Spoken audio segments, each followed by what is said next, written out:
Duke, you suck. You shut your mouth!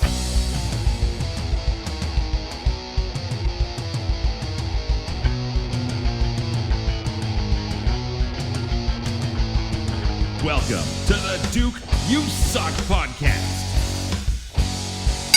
And now, Duke Durango.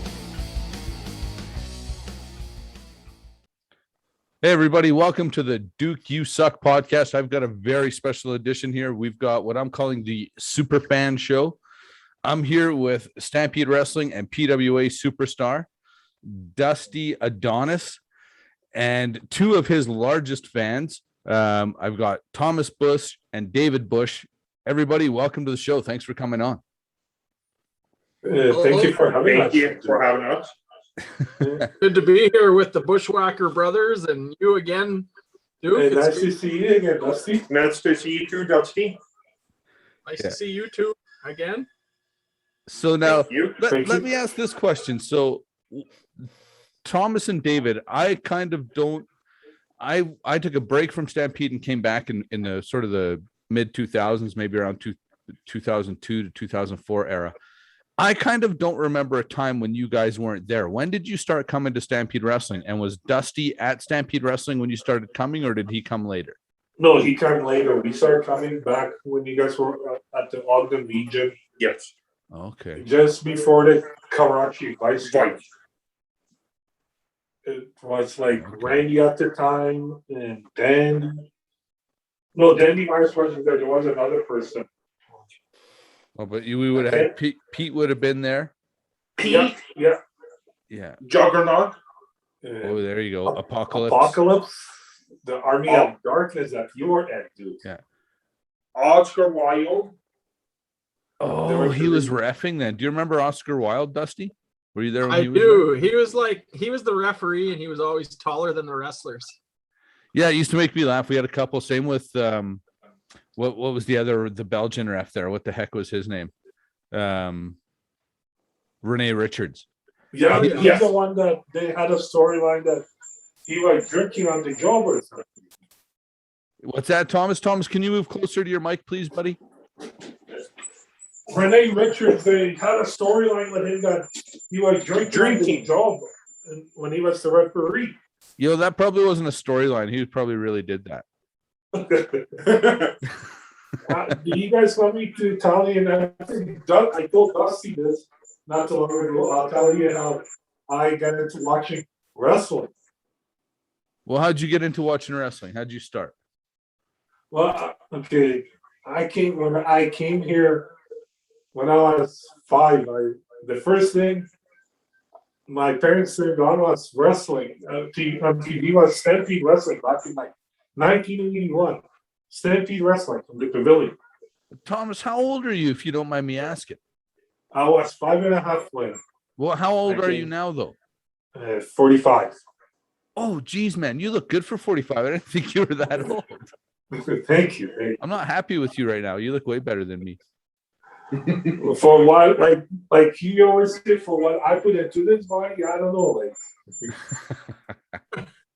So you got into wrestling in 1981. What about you, David? When did you get into wrestling? When I was watching the Stampede Wrestling and the WWE after. Oh, okay. So Yeah. you'd watch it on Saturday. You'd watch Stampede Wrestling and then WWE afterwards. Yeah, like mentally wrestling and stuff.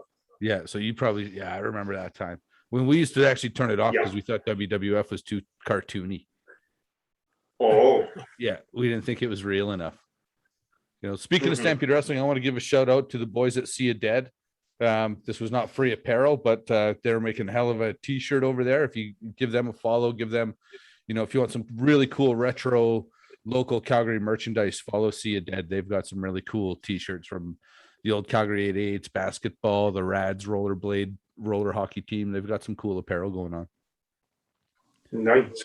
So anyways, so then Dusty, when did you and I've talked about this. So when did you first come to Stampede and when did you first get acquainted with Thomas and David? So I debuted in Stampede in 2005, and I remember those guys being at, well, every show all the time.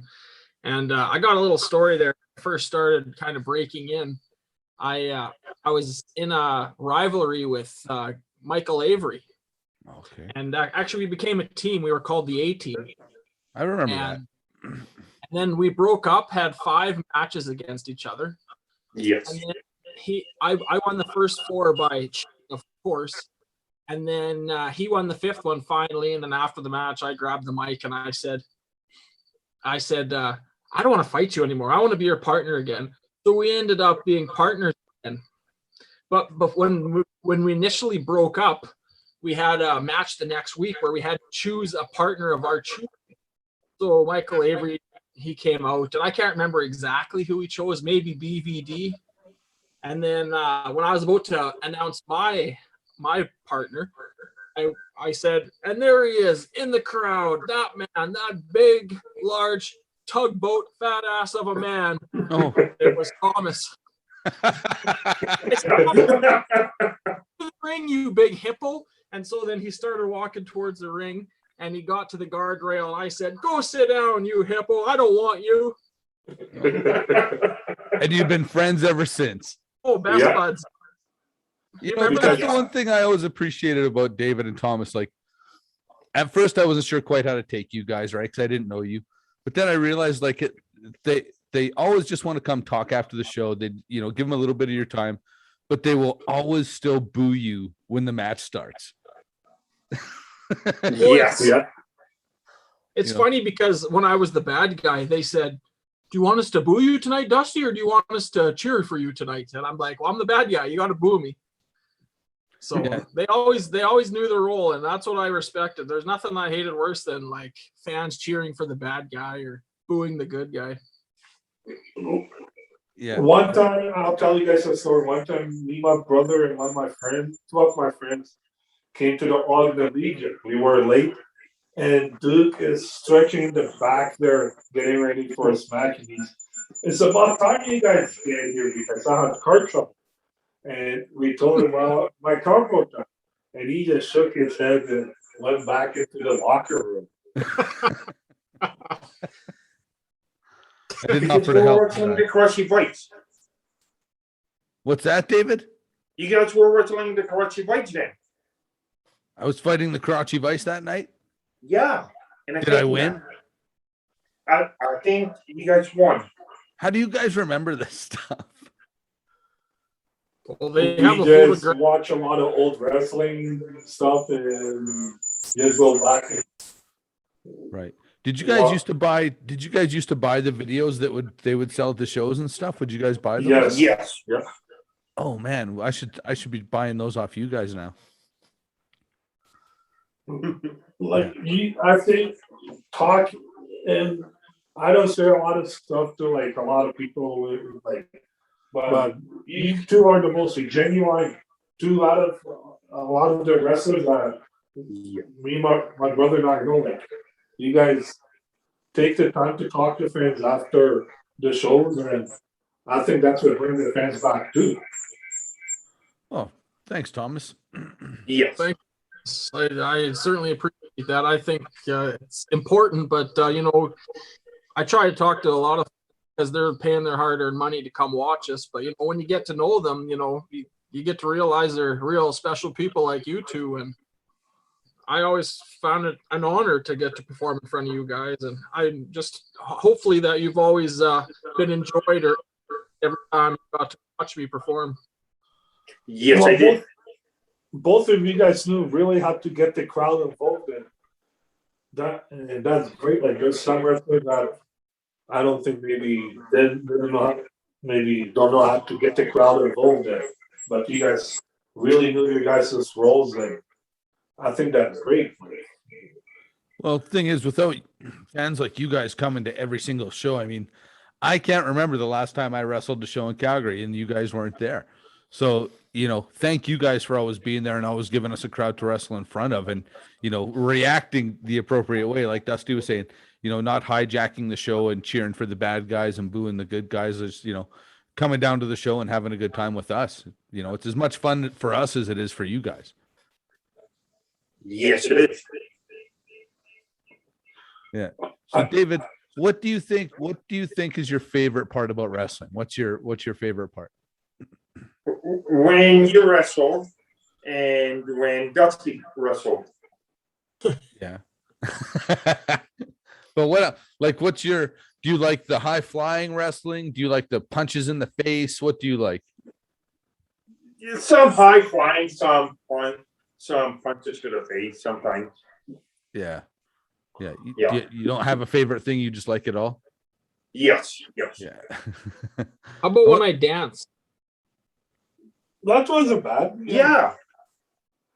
But, well, Though I just like any kind of wrestling. Like when Dusty was the women's champion in Stampede Wrestling. I think he was one of the best women's champions of all time. And he beat Natalia. Yeah, that's right. oh yeah. Not a lot of guys can say that actually. Oh, not many. In fact, I think there might just be one. I didn't realize that. I did not realize that. See, you guys are historians. You guys have forgot more about Stampede Wrestling than a guy like me knows because I was always in the back. Yes. Then I remember one time he said, "You don't come to people's work and yell at people." Remember? Yeah. He always used that line. Which Yeah. one's that? He said, "You don't come to people's work and yell at people." Oh, yeah. I don't come to 7-Eleven and throw Slurpee when you're at work. Yeah. Hey, that's Almost funny. spit out my. Yeah. You guys were really, you know, I mean, as much as I loved you being there, you guys were yelled mean things to us sometimes. No. I think that's what this part of your guys' character. Like, Duke, I think you made a better heel than a face. You were way more funner as a heel than a face. Well, thanks, Thomas. Yeah, you know what? I always thought it was really fun that you guys pay your money to come into the show and you can say whatever you want to us. And then we get paid our little bit of money to say whatever we want back to you. You know, that's Yes, always been my yes. fun is just, you know, going back and forth with you guys. And Thank you. I think like when we say stuff to you guys, at least like we're keeping it like not like getting personal. Like there's some things that would really cross the line. Like I've been to some shows and just listen to some fans really cross the line. And I don't think that's good either. Yeah, you're definitely right, Thomas. There's a lot of times when there's, you know, I don't really care what the fans say as long as there's not little kids around. You know what I mean? So when there's little kids there, you know, people start using language that's not really appropriate and stuff like that. That's when I kind of want to tell people to tone it down. But otherwise, I don't really care what people say to me. Exactly. Yeah. What about, And maybe I got a question for, and I'm not Dusty this. Maybe do that. Maybe I can get your opinion.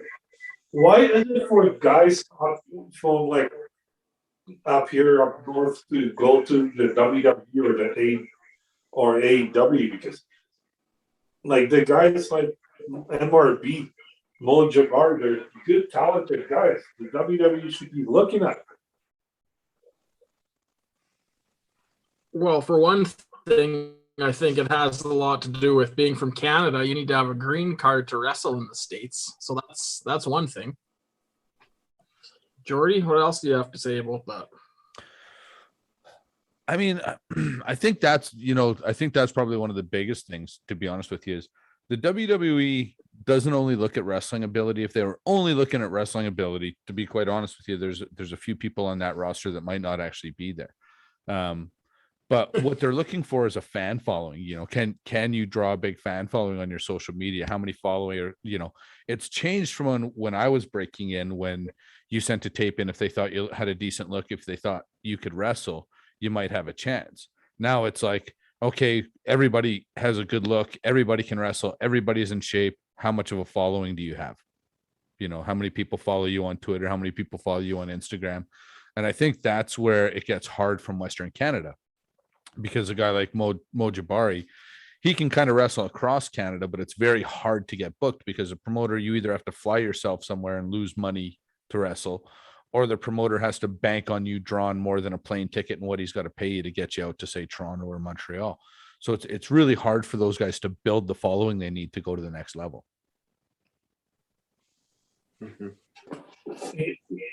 Yeah, like, because I look like you, and I watch all your podcasts there, dude. And thank you very much for that, Thomas. You guys are the most supportive. Like every week I get a message from Thomas and David without fail telling me about the podcast. So, and thank you guys very much. Because you can learn a lot from your podcast. Like I like, and the other day when you had Johnny Devine on your podcast, and you made a good point, and you made a point like about right now the WWE is wanting more football players, like getting football players. Last night, AEW, Brian Danielson, he wrestled in. I think if MRB went to like AEW, him and Brian Danielson would put it on a pay-per-view match. Like that would be a match in the makings too.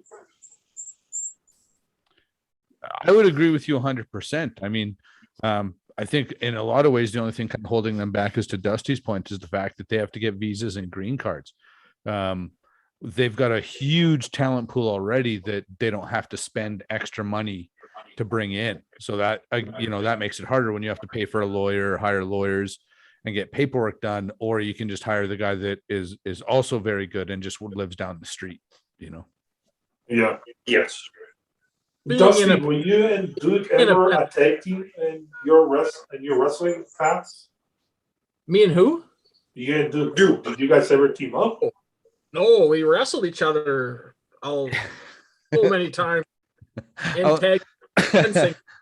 On my last run there between 2013 and 2018, I think I wrestled you guys more than anybody else. Oh, I would think so. Because when we first started going to wrestling, I remember Duke and TJ had a rivalry going. Yeah.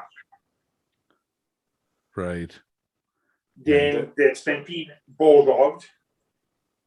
Oh, okay.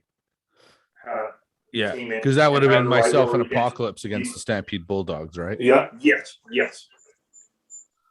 Right. And I like the Army of Darkness. I know that was a very good group. Yourself with Apocalypse, Jargonaut, and Johnny Devine.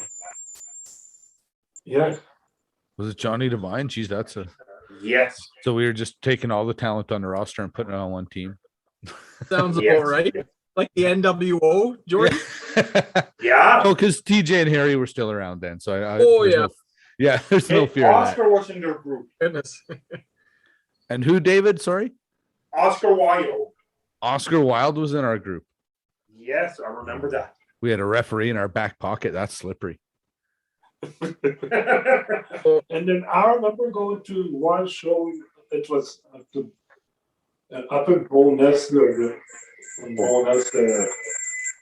Sportsplex, and you were wrestling. I think against Teddy Hart, or it might have been Bruce Hart, and you came in and just knocked one of them with knuckle dusters from behind. Oh, John, you know what? I think I was wrestling Bruce Hart for the British Commonwealth mid-heavyweight title, and Johnny Devine hit him in the back of the head with knuckle dusters and knocked him out. And I was asleep in a sleeper, and that's how I won the title. Yeah.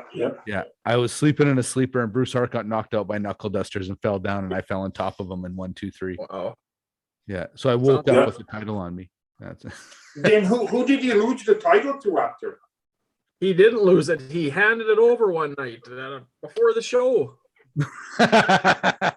Yeah. Like what Shawn time was Michaels that? lost a smile. That might have been the second time, because I know I lost it to I dropped it to Pete or TJ at one time. But yeah, there was a time I did relinquish it, and there's a big story there. He lost his smile. No, not at all. I'll tell the story. Actually, it was when I was booking for PWA, and I was working at Stampede. I didn't have the book there yet, and I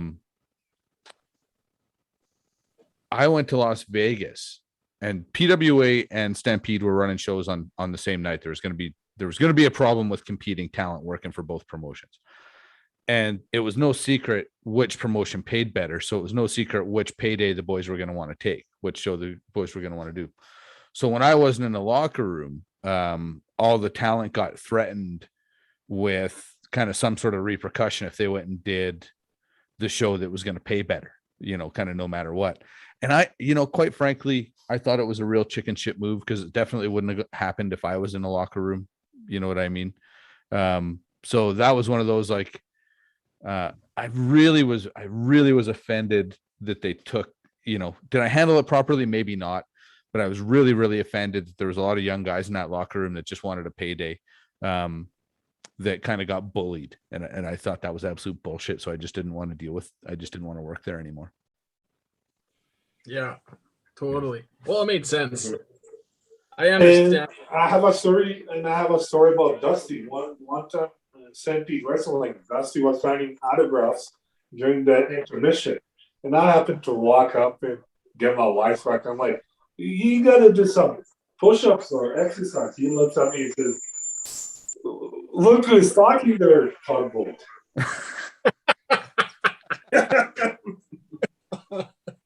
Dusty's the one that gave me that name, because I don't know if I told you the story.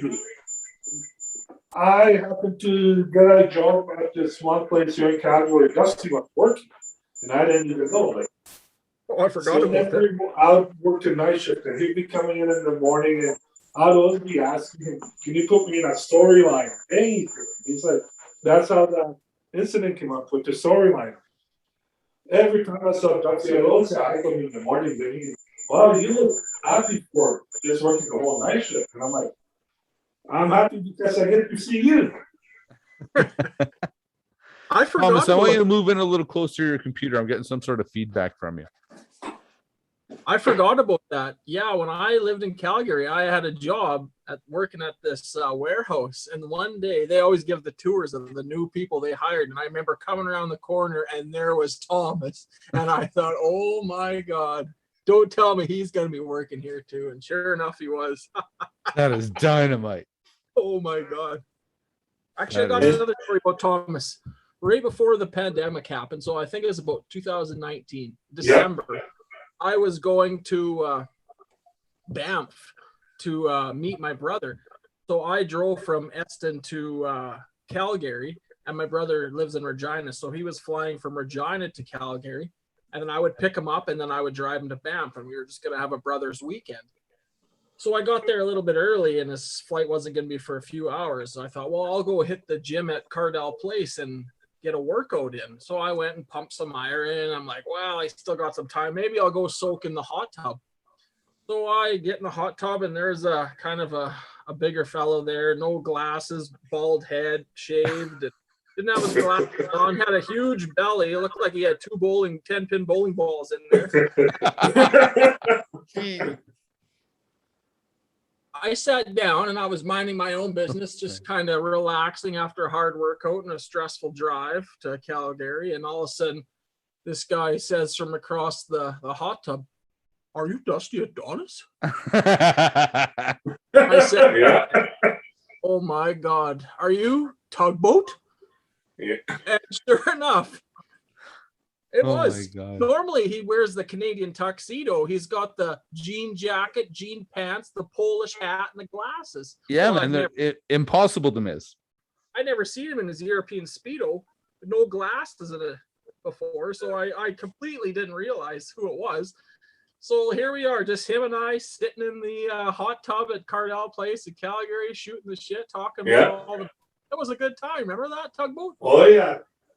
Dusty, maybe you want to tell the story about you and my brother at Flame Central. Do cool like that story.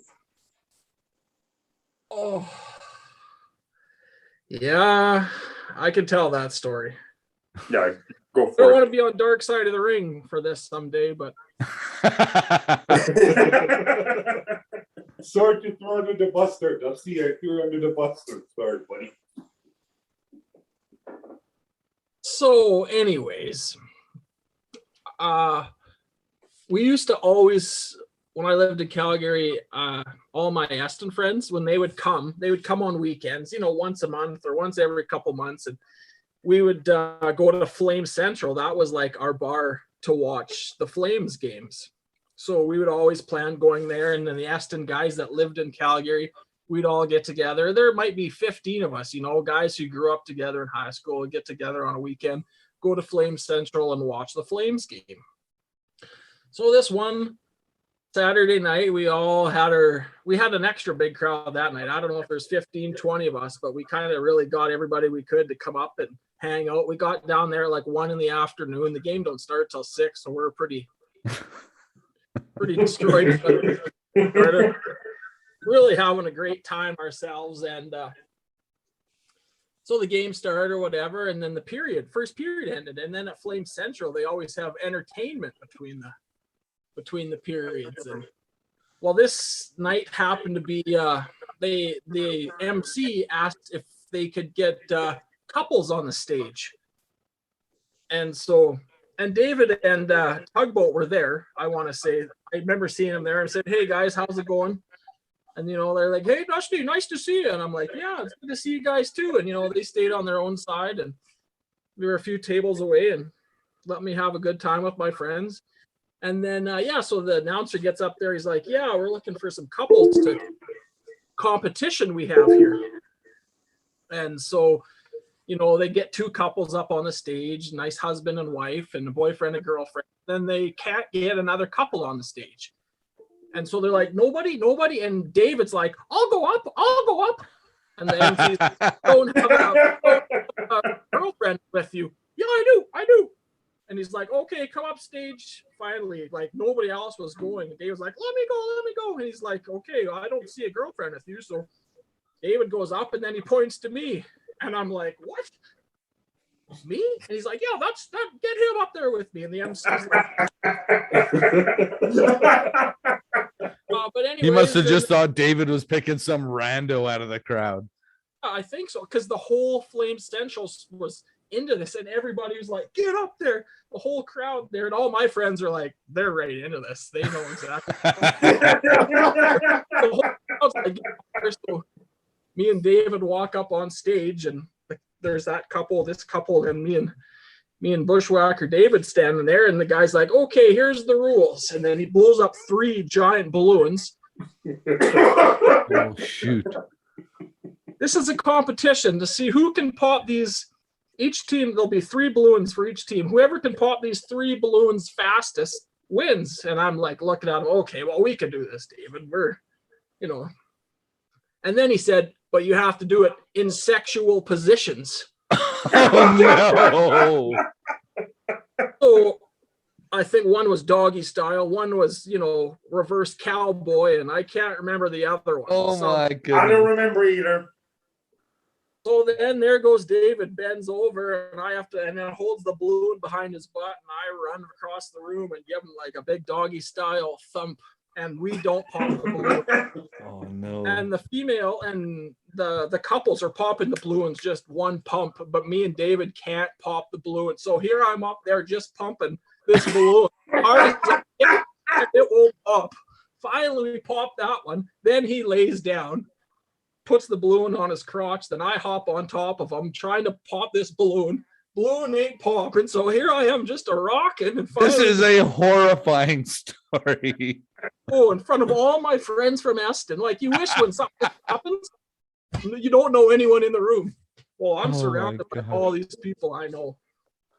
And anyway, we never did get the 3rd balloon popped, but the place was just completely went bonkers, laughing. And we thought that was the greatest show they'd ever saw.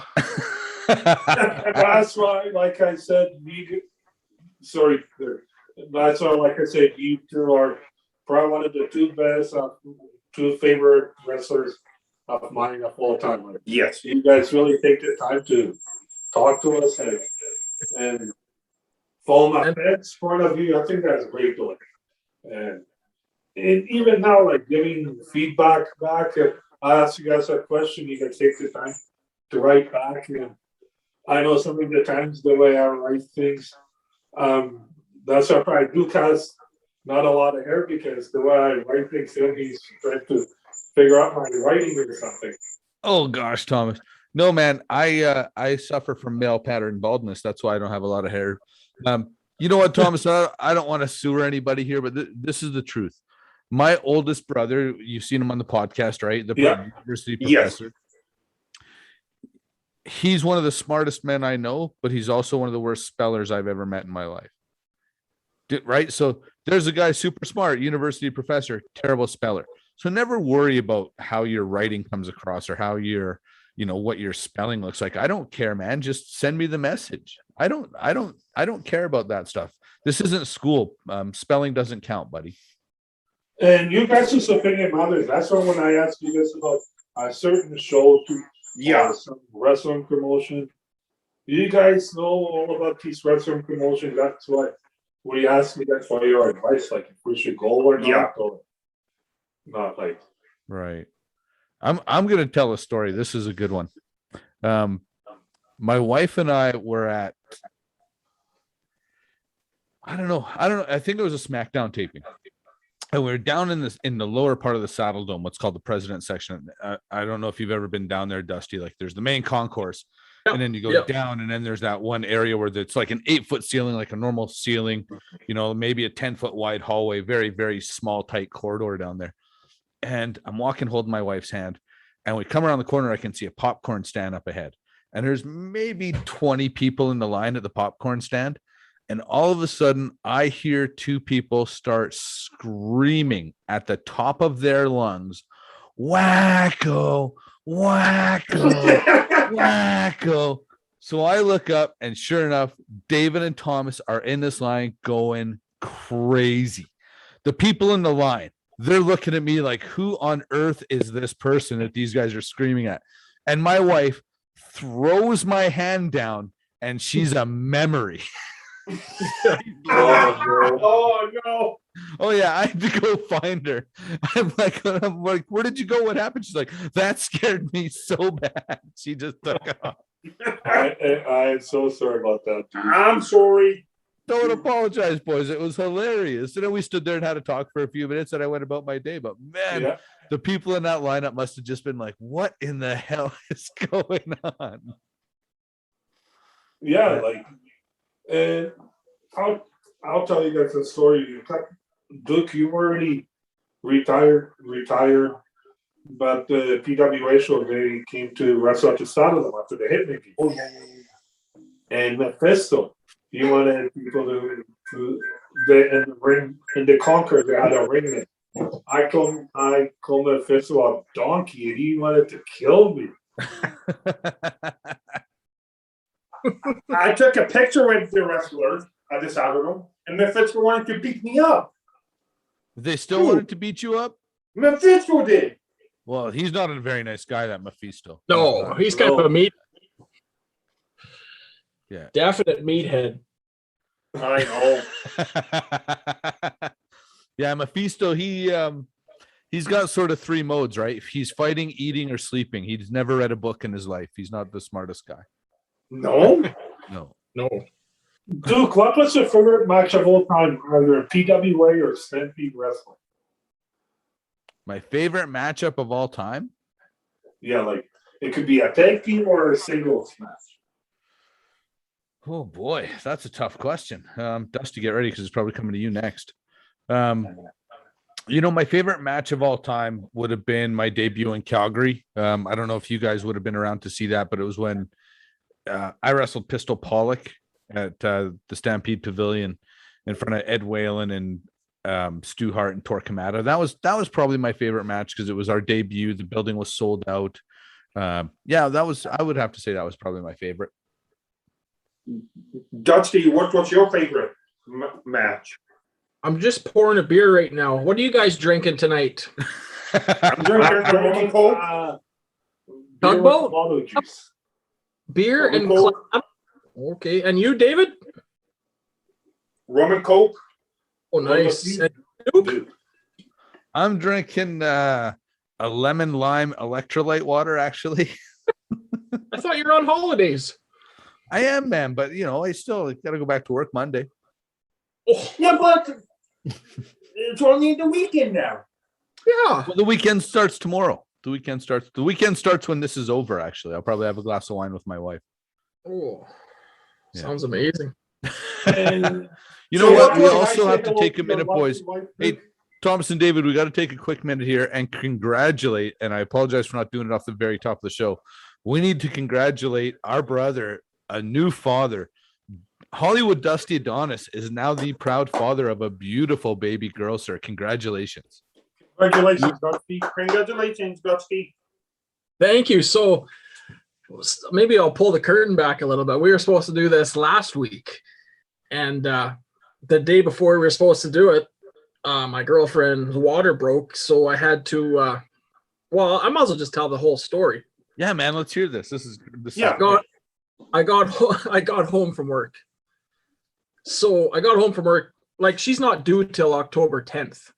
So I got home from work, minding my own business, and well, actually, she'd been texting me all day that she'd been having some cramps and like been in kind of pain. And she said the pain was so bad that she actually screamed a few times and scared the dogs. And I remember thinking that's kind of strange. And she has a blood clot in her leg. She was in the hospital for like 4 days, like prior to this. Well, and even that we'd talked, you might have to postpone because we were waiting to see how that worked out too. Yeah. And she was in the hospital for like 3 days, and now like her one leg's swollen up, and she's got a blood clot from her knee to her hip, so she can't really walk to begin with. And then that day she was out, they did tell her she should walk around a little bit, so she went out and played up the horses and the chickens and the cats. But the whole time she was like in immense pain, and she was texting me like how much pain she was in. I'm like, well, you're not even really supposed to be out there doing a lot. Right. Out there, working with all the animals. And then she comes in and she's like, it just doesn't seem to be going away. So I get home from work, and I made her some soup, and I took it up to her. And when I was making the soup, I could hear this loud groan. I'm like, I think she's in labor. And I thought, no, can't be. But I thought, well, she's going to tell me no if I ask her. I should text my mom and ask her what it sounds like. But I was kind of nervous. And then so I went up, and she finished the bowl and ate it. And then she's like, I'll have another half one. So I made her another one. I had my supper in the oven because I was having something else. And so I took it up there. And then as I was walking back downstairs, she said, my water just broke. And I'm like, what? And like, she's super organized person. So I'm like, oh, and she had all her bags packed for when this minute was going to. She knew. That's dynamite. God bless her.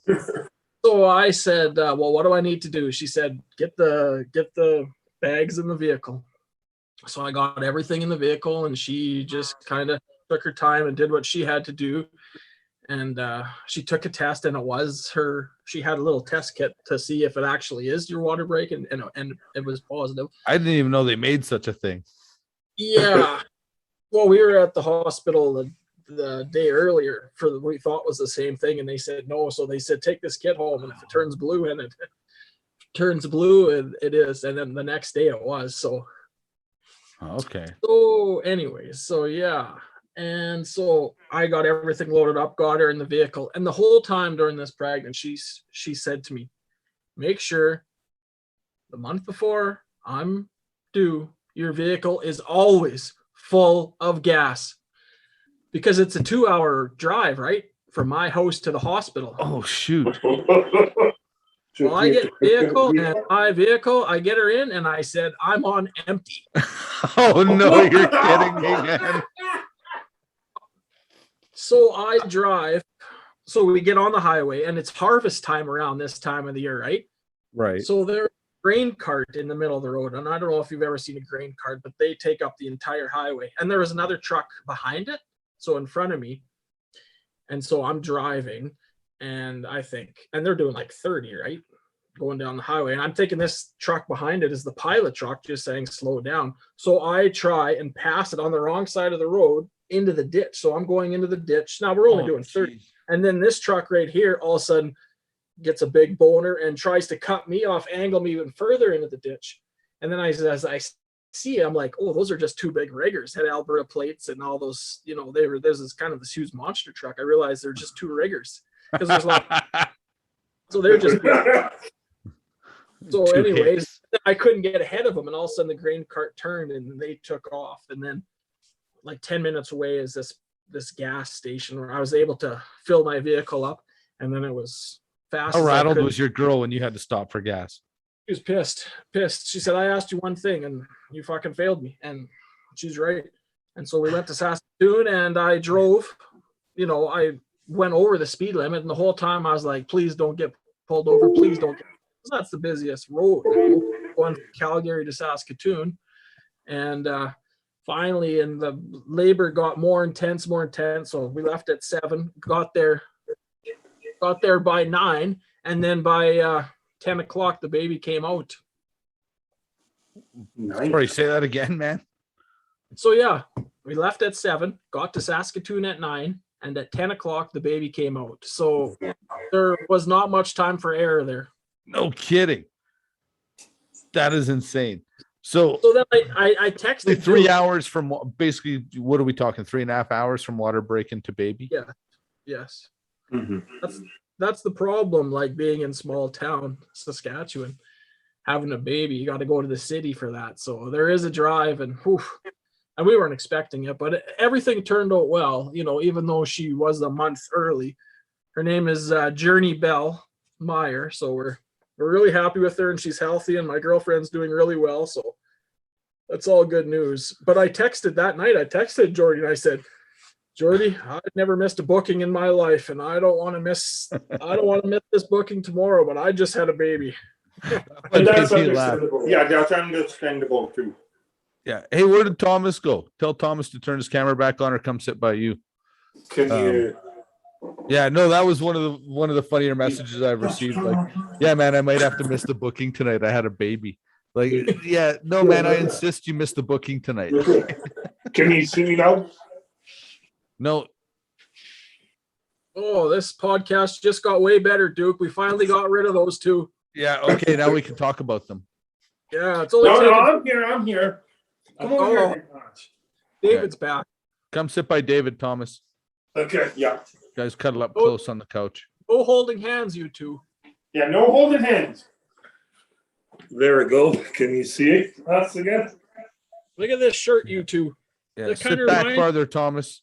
This kind of reminds me of us four. We're the Golden Girls. Jordy is Sophia. Thomas is Blanche. David is Dorothy, and I'm what's the other one? Betty White. What's her name? Sally. What's her name? You remember? No, Jordy, man. you must have. Joe, that's right from your era. Oh yeah, I used to watch it, but I don't know the ladies. Like Rose, What? I think was her name. Rose, yes, Rose. She's from small town Minnesota or something. That'll be me. Yeah. See, oh look at how good looking you guys are side by side, you handsome devils. Thank you. Thank you. Duke, is it okay if I give one shout out? Because this person will be in Janice MRB's mom. Please give a shout out, buddy. I just want to say hi to Janice and MRB and Mojabari. Right on. as we watch them on RCW now. Oh, how are you liking those shows, guys? Are you enjoying Very the good, RCW very good. shows? It's not bad. Like the afterwards, it's not as good as PWA where you can talk to the wrestlers, but it is what it is. Like you can't have every. I guess Yeah. you can't have all your baskets in one egg. I guess like so. Yeah. Well, I mean, each promotion has their thing that makes them good, right? Like they all kind Yeah. of do something a little bit different. So I think that's one thing that's been good, with our time in Stampede.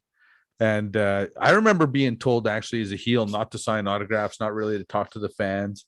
And I did it a couple times, a kid had asked for an autograph and I'd say no. And I felt terrible. So I couldn't do it. I would always just, even you guys would yell and scream at me. And then after the show, you'd come up and I just couldn't be mean to you after the shows. I know. And Duke, maybe you want to tell the story to.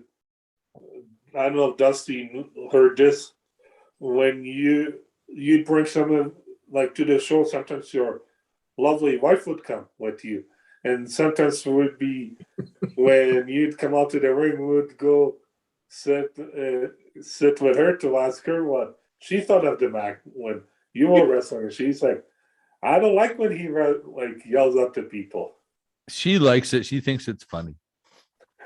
Just kidding. You know what she told me one time? She said to me, Dusty, you'll get a kick out of this one. That Thomas came up. My wife was sitting at a show watching. Thomas came up to her and David, and they were asking if I like yell at my mother-in-law at Christmas dinner, like, pass the potato. Like I'm screaming at my family over Christmas dinner. Oh yeah, yeah, I would yeah. But of course, what does Wendy say? Like, oh yeah, he totally yells at my mom. Yeah, no, that's... Yeah, like I said, it's great watching you guys wrestle, and those, like, it's not the same with you guys, but, and Duke, I totally understand why you do not come to the shows. It's like when, like, hockey players retire, and It's hard for you. like, and I gotta give you guys credit. Like, you guys stepped away from the show, like wrestling, and like some of these guys in the WWE, like Ric Flair, still are around. I think they gotta give the young guys a chance. Yeah, I agree, Thomas. I feel I stepped away in the prime of my career. Absolutely. Yeah. And I honestly, I always thought I'd wrestle till I was 60, and I would be that flabby, scabbed guy, in his little prancing around. I always thought that was going to be right, me. hey? Sometimes life just changes, and it did for me, and I'm happy where I'm at. And will I never wrestle again? Maybe I won't. Maybe will I wrestle again? Maybe. I feel like I'm in better shape than I was when I was wrestling now. I'm injury free, I'm healthy, but right now I have a baby girl, and that'll be my priority. And if I can fit in a match here sometime in the future, absolutely. And I would. How old are you, Dusty? How old are you, man? Dusty? 39. 39. Okay, so that puts you 45. About the time Journey will be old enough to kind of recognize what's going on. So I would say in about 5, if you're going to come back, it'll be in about 5 to 6 years so that your daughter can see what you did. Well, yeah. Yeah. If that's my prediction on it. That's my over under is if Dusty Adonis is coming back, it'll be in about 5 years. Yeah. At least have a match once or twice a year just leading up to there, because I did take a break one time, and I'll tell you that first bump back is a real shock to the system. But instant headache. I want to see one match between Dusty and Durango. Oh man, I don't know. To what you were saying earlier, Thomas. I mean, it's the young guys. We've had our time. Like me in particular, I've had my day in the sun. I had a really, really good run. I was very fortunate to get out. I'm banged up and there's wear and tear, but relatively injury free. You know what I mean? I can still, tie my own shoes without having to sit down and things like that. So I don't know if I got another one in there. I mean, could I? Sure, but I don't know if I'm that hungry. I got to write my own final chapter. I can't imagine a better way going out. You got to go out on your own way, and a lot of athletes don't get to go the way they want to. The only dream match at this point I could think right now would be me and Thomas the Tugboat versus Duke Durango and Bushwhacker David. Would that not be a dream match? Oh, you know what? I would do that. And Crazy Dean as a special guest referee. Oh, I like it. I got to be honest. I would actually be all over that. That would be hilarious. I would be all over Speaking of that. your brother there, Duke, because my brother and I, we used to help out the high school team when my brother went to St. Francis. And we went the St. Francis Brownson.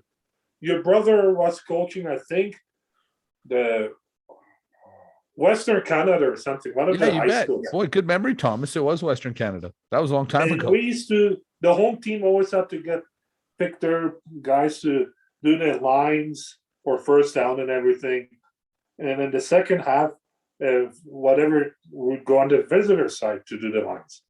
And your brother Dean is like, why don't we like cheat a little bit? This if the referee doesn't see it, it's not cheating. And I'm like, yeah, you're right.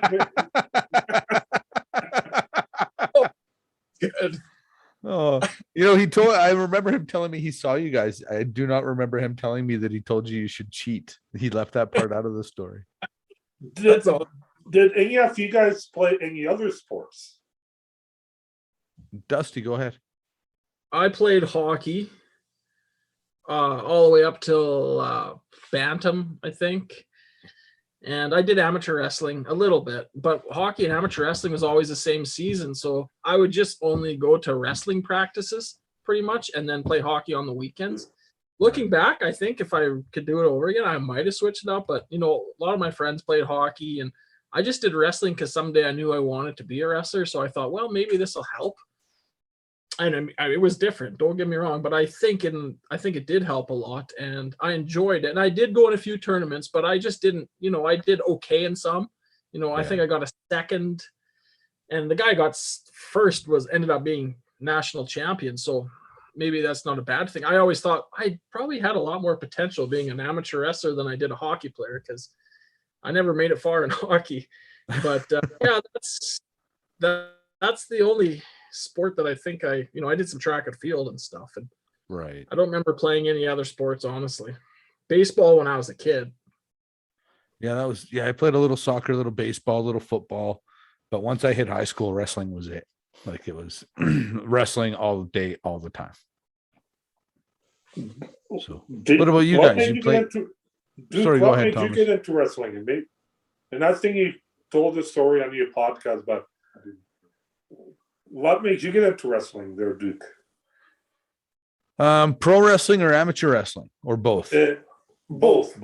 Well, first amateur wrestling was because both of my older brothers, my oldest brother Kent and the middle brother Crazy Dean, they both wrestled in school. So it was just kind of at our house. It was something you just did. You wrestled or you got your ass kicked all the time. So then when I was pro wrestling, we were coaching some amateur wrestling to the Hart kids, and the Harts offered us, let's trade training. You train these guys at amateur wrestling, we'll train you at pro wrestling if you're interested. And we started, started training and had our first match, and the rest is history. It was just sort of something we fell into. How about you, Dusty? I'm just glad you guys didn't ask me what my favorite match was, because frick. Yeah, what's your favorite match? Oh, I didn't want you to really ask me. I thought bring that up. What the heck? My favorite match. I can never rank them. I have hard, like man. I have 5, and it's how I feel that day. But I've had a couple matches in Eston, one against MRB, and that was very special. It was an amazing match. And, it was a sold out. It was the first time PWA ever officially sold out a building. And there was a winter storm that day. It was the craziest day. They barely made it here in a blizzard in April of all months. And we wrestled 20 some minutes, and it was amazing. And then a BVD, it was like my last match ever in Calgary. I wrestled BVD for the PWA heavyweight title. Do you guys remember that match? Yes. I lost, but we wrestled for about 20 minutes, and it was an amazing match. And then I wrestled. I've had a lot of good matches, a lot of guys, but it's really hard to put them down. I had a match one time with Matthias Wild when I wrestled as Dusty Angle, and I just felt like that was one of my best performances, that match. And he was great in that match too, but that one really stands out. I had a couple with Pete Wilson that I really stand out. A couple with Alex Plexus, and I guess I had another match in Eston one time with it was me and Michael Avery against Big Raj, Jinder Mahal, and Dandy. And it was the main event, and it was the first time I wrestled in Eston, and the crowd. So it was the first time they ever heard me, and I remember getting the hot tag or whatever, or getting tagged back in, and they went for a double clothesline, or when they hold each other's arms, go for a clothesline, and then I duck and I hit off the ropes and I hit with the double clothesline. I remember just the arena just making loud, the biggest pop. And that still gives me chills thinking about it. But I've had a lot of, I had a really good one with Scotty Putty one time. And yeah, I've had so many matches, but some of those stand out right now. I remember a match, Phoenix Taylor and Marky Mark. Duke, do you want to know how the 18 broke up? Sure, let's hear how the 18 broke up. We broke up twice. And Really? the one that I remember, you guys just lost because you had the tag 5 team matches. belts to Phoenix Taylor and Marky Mark, the Funky Bunch. And then the following week, you guys come out and say you guys want your rematch. And then Michael Avery out of nowhere just hits you from behind. And Yeah, then that was the time we broke up. Yeah. No good Michael Avery. Yeah. And I remember it was you got Duke and when you guys were Team Hall of Fame against. And shout out to the Team Hall of Fame. Chris Steele. It was Team Hall of Fame against Dusty and Dylan Knight. The Killer D. The Killer D's. I gotta grab you a Killer D merchandise right here. Yeah, those were fun matches against the Killer D's. Yes. I miss Dylan Knight. He's a guy that I'd like to see around a little bit more. Look at that. Killer D's. Oh, nice. Figures. That is dynamite. We got the tights there. You can see us on the back, our card. Oh, that's golden. That is absolute gold. So good. Looks just like us too, I think. That's hilarious. That is hilarious. I wrestling with Dylan Knight. You know, I always felt like he was like the big powerhouse guy, and I was like the smaller guy. You know, a little more. Well, you guys complimented each other the way Steele and I did, right? Exactly. Yeah, for sure. Yeah, for sure. Hey, Thomas and David, let me ask you this last question here before I know Dusty's got a baby. He's got to attend to there. Thomas, real quick, what's your favorite mess? And it doesn't have to include Dusty and Duke Durango. What's your favorite memory from your times going to wrestling? My favorite memory of all time going to wrestling, it would have to be a match between TJ and Harry. I think it was Harry's last match. It was in Cochrane. That was I remember that show. hell of a match. Yeah, that was a good show. I do remember that show. Yeah, that was a great match. What about you, David? What was your favorite? When Harry and the Stampede Bulldogs wrestled the Karachi Vice. Oh, nice. That's a fun match too. All right.